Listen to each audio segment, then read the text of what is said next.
The Quran in several verses asserts that it is in pure Arabic, by an Arab, Muhammad, to Arabs. Yet, according to my own studies, I was very surprised at the fact that many of the Muhammadan linguists had great difficulty in finding the Arabic origins or roots of many of the most important words in the Quran. Can you elaborate? Contrary to what many Muhammadan Muslim authors have us believe, Muhammad and Arabia were surrounded by higher religions and civilizations with whom they had constant and full contact, and from whom they borrowed numerous religious and cultural terms.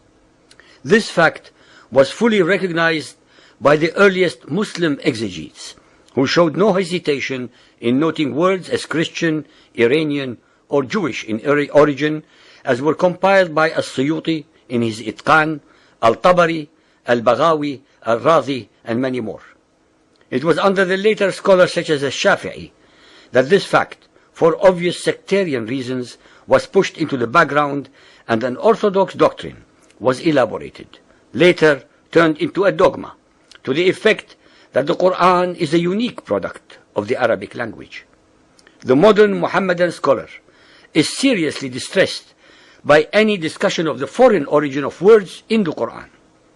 It is extremely rare, based on proven historical and linguistic grounds, that an uncivilized people, such as the pagan Arabs were, would not be enormously influenced by the surrounding more superior civilizations, religions, and cultures.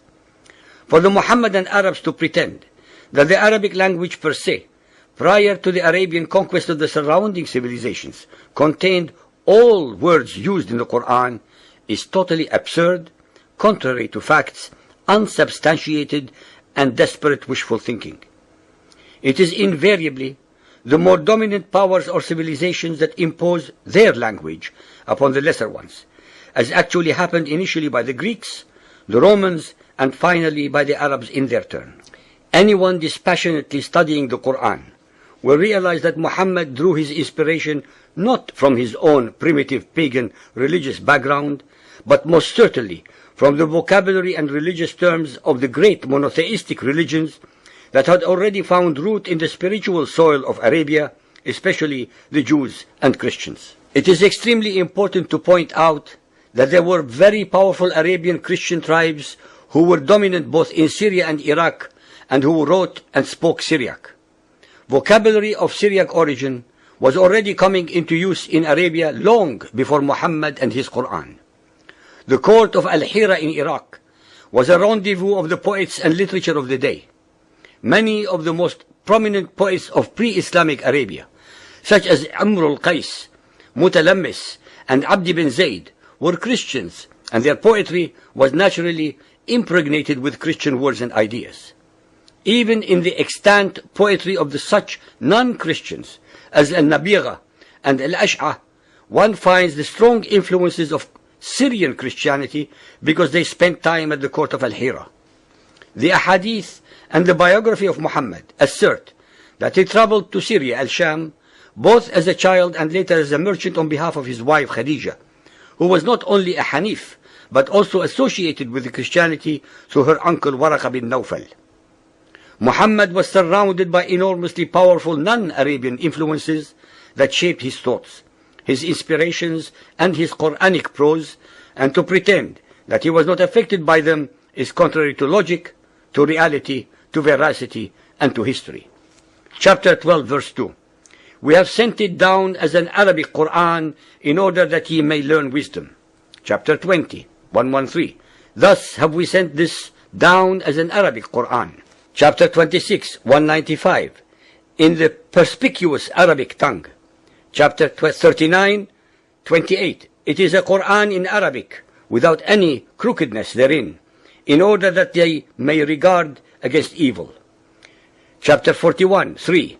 A book whereof the verses are explained in detail, a Quranic in Arabic for people to understand. According to the Ahadith, the Quran was revealed to Muhammad in 7 modes. Why were so many modes necessary if it were such a pure form of Arabic in the first place? Al-Tirmidhi Hadith 2215, narrated by Ubay ibn Ka'b.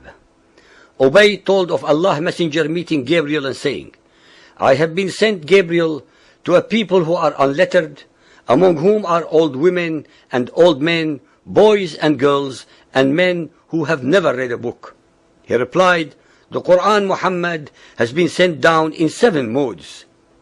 Al-Suyuti cites in his Itqan about 118 words which are not of Arabic origin, but from Hebrew, Persian, Abyssinian, Aramaic, Syriac, etc., most of which are among the most important, without which the Quran could not possibly make sense. The following are only a few examples. From Hebrew and Aramaic, Madrasa, school, is from Beit Midrash. Jahannam, hell, from Gehinnom. Shaitan, Satan, from Satan. Misr, Egypt, from Misraim. From the Christian Abyssinians, Mihrab, niche. Minbar, pulpit. Burhan, proof. Mi'raj, ladder. From the Persian, Firdaus, paradise. Firind, sword.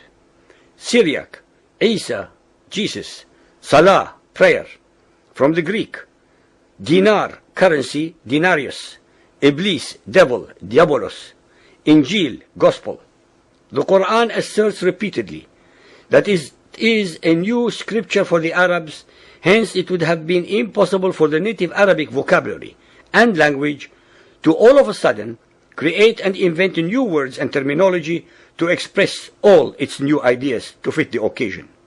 In fact, many of the words, terms and concepts were already available off the shelf, so to speak, to Muhammad to plagiarize, plunder, pirate and or pervert to suit his agenda.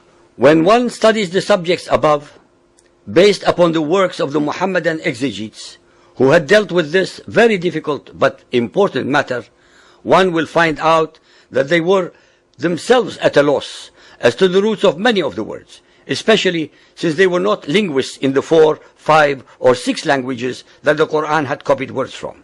They actually had the most meager philological resources at their disposal, so much so that Al-Suyuti and those who preceded him completely missed the fact that several of the words that they alleged to have been foreign were in fact Arabic in origin.